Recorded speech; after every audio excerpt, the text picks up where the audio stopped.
Hi, so my name is Sophia, so I chose the S sound phonemic awareness activity, which was the word reading practice. The first step in the word reading practice activity is to pick out a decodable. So I picked out hog on a log.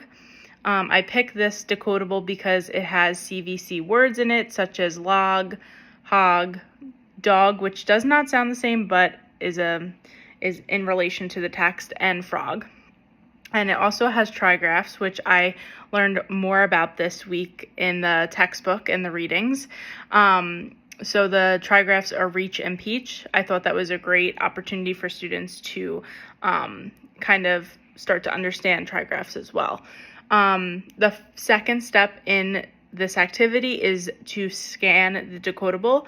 I don't have the actual copy of the decodable, but I did find an online version that I used throughout this activity. So we would scan through the text and pick out the CVC words that had the same ending and rhyming. We would, on chart paper, write this. I have it just on a piece of loose leaf paper, but we would, this would probably take place in a small group setting for reading.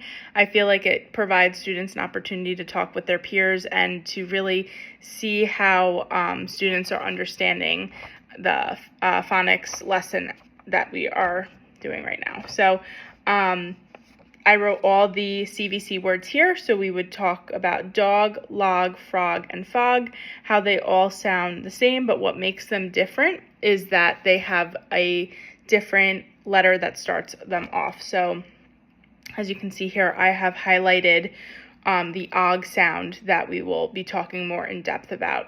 Then the next step in this activity is to come up with sentences with your students that have the same ending but are different from the decodable words. So I went on a jog this morning.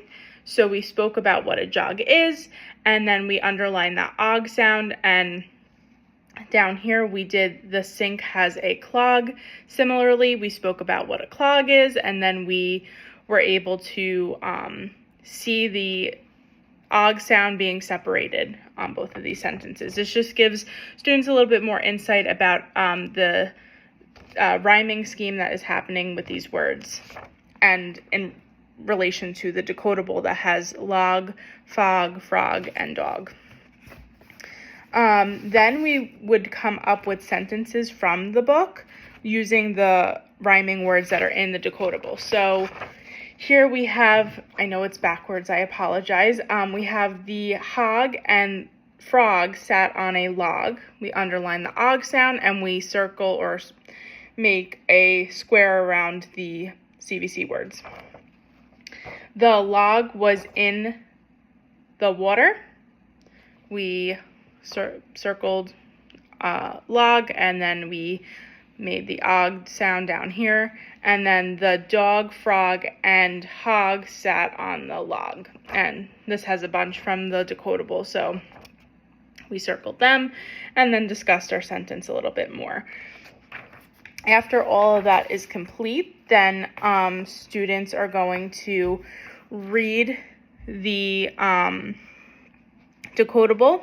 This is encouraged to be read as a group, so students would take turns reading or pair up with a partner, and I would listen in and take observation notes about how students are reading, and I would have them point to the words we're discussing, as this establishes a sense of a pattern and gets students to really think about the words that we were learning about. For differentiation, we would perhaps make up a movement or a dance to those words. This gets students moving, and when they make that movement to word connection, it really gets them to think about it a little bit more. But I had a lot of fun working with this decodable and making this kind of mini lesson based off the textbook practice.